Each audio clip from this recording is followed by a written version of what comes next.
न्याय मंत्री गद्य कहानी के लेखक का नाम सुदर्शन जी था। उनका जन्म सन 1896 पंजाब राज्य के सियालकोट नामक स्थान में हुआ और निधन सन 1968 में हुआ। पुष्पलता, सुप्रभात, परिवर्तन, पनघट, नगीना आदि उनके सुप्रसिद्ध कहानी संग्रह है। इस कहानी में सम्राट अशोक सर्वश्रेष्ठ न्याय मंत्री की खोज में था। शिशुपाल से मुलाकात होने पर उसकी योग्यता देखकर उसे न्याय मंत्री बनाया। न्याय न राजा देखता है न रंग, न्याय तंत्र पर विश्वास दिलाने के लिए यहाँ प्रयास किया है। संध्या का समय था, चारों ओर अंधकार फैल चुका था। ऐसे में किसी ने बाहर से घर का दरवाजा खटखटाया। कौन है? ब्राह्मण शिशुपाल ने थोड़ा सा दरवाजा खोलते हुए पूछा। एक परदेशी। बाहर से आवाज आई, क्या मुझे रात काटने के लिए स्थान मिल जाएगा? जैसे ही शिशुपाल ने पूरा दरवाजा खोला, उनके सामने एक नव युवक खड़ा था। उन्होंने मुस्कुराकर कहा, यह मेरा सौभाग्य है। अतिथि के चरणों से यह घर पवित्र हो जाएगा। आइए, पधारिए। अतिथि को लेकर शिशुपाल घर में गए और उनका आदर सत्कार किया। फिर दोनों उस समय की देश की अवस्था पर बातें करने लगे। शिशुपाल ने कहा, आजकल बड़ा अन्याय हो रहा है, परंतु परदेशी इस बात से सहमत न था। वो बोला, दोष निकालना तो सुगम है, परंतु कुछ करके दिखाना कठिन है। शिशुपाल बोले, अवसर मिले तो दिखा दूं कि न्याय किसे कहते हैं। तो आप अवसर चाहते हैं? हाँ, अवसर चाहता हूँ। फिर कोई अन्याय नहीं होगा? बिल्कुल नहीं। कोई अपराधी दंड से न बचेगा? नहीं। परदेशी ने मुस्कुरा कर कहा, यह बहुत कठिन काम है। ब्राह्मण के लिए कुछ भी कठिन नहीं। मैं न्याय का डंका बजाकर दिखा दूंगा। परदेशी धीरे से मुस्कुराए, पर कुछ न बोले। फिर कुछ देर बाद वे सो गए।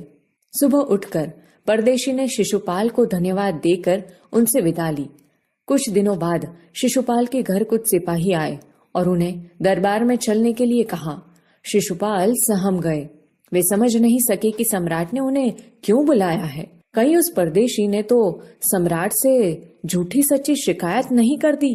दरबार में पहुंचकर शिशुपाल का कलेजा धड़कने लगा जब उन्होंने देखा कि परदेशी ही सम्राट अशोक है।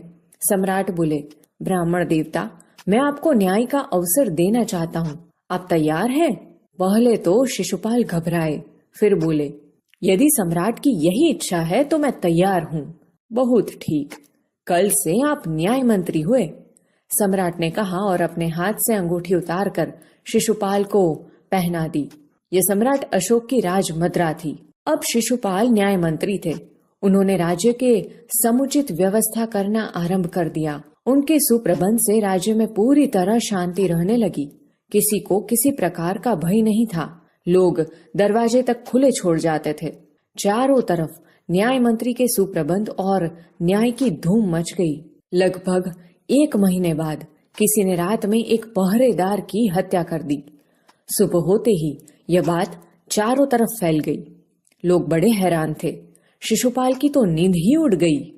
उन्होंने खाना पीना छोड़कर अपराधी का पता लगाने में रात दिन एक कर दिया। बहुत प्रयत्न करने के बाद जब अपराधी का पता चला तो शिशुपाल के आश्चर्य का ठिकाना न रहा। स्वयं सम्राट ने उस पहरेदार की हत्या की थी। सम्राट को अपराधी घोषित करना बहुत ही कठिन काम था। शिशुपाल करे भी तो क्या करे? एक और वे न्याय मंत्री थे और दूसरी ओर सम्राट के सेवक। परंतु न्याय की दृष्टि में सम्राट और साधारण व्यक्ति में कोई अंतर नहीं होता। अगले दिन शिशुपाल दरबार में पहुंचे। सम्राट अशोक सिंहासन पर बैठे हुए थे। आते ही उन्होंने शिशुपाल से पूछा, अपराधी का पता चला? न्याय मंत्री ने साहस पूर्वक कहा, जी हाँ, चल गया। तो फिर उसे उपस्थित करो। न्याय मंत्री कुछ रुके, फिर अपने उच्च अधिकारी को संकेत करते हुए बोले, धनवीर, इन्हें गिरफ्तार कर लो, मैं आज्ञा देता हूं। संकेत सम्राट की ओर था। दरबार में निस्तब्धता छा गई। सम्राट का चेहरा क्रोध से लाल हो गया। वे सिंहासन से खड़े हो गए और बोले, इतना साहस? न्याय मंत्री ने ऐसा भाव प्रकट किया जैसे कुछ सुना ही ना हो। उन्होंने अपने शब्दों को फिर दोहराया, धनवीर, देखते क्या हो, अपराधी को गिरफ्तार करो। दूसरे ही क्षण सम्राट के हाथों में हथकड़ी पड़ गई। न्याय मंत्री ने कहा, अशोक, तुम पर पहरेदार की हत्या का आरोप लगाया जाता है, तुम इसका क्या उत्तर देते हो? सम्राट होठ काट कर रह गए। न्याय मंत्री ने फिर पूछा, तो तुम अपराध स्वीकार करते हो?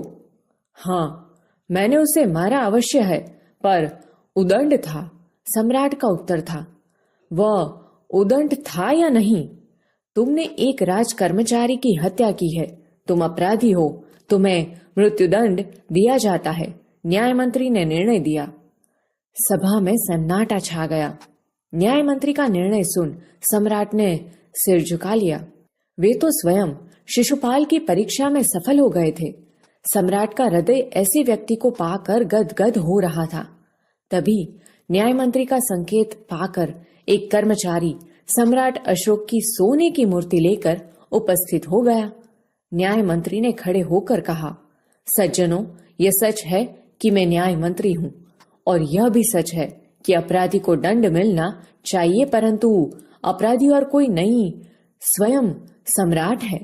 शास्त्रों में राजा को ईश्वर का रूप माना गया है, इसलिए उसे ईश्वर ही दंड दे सकता है।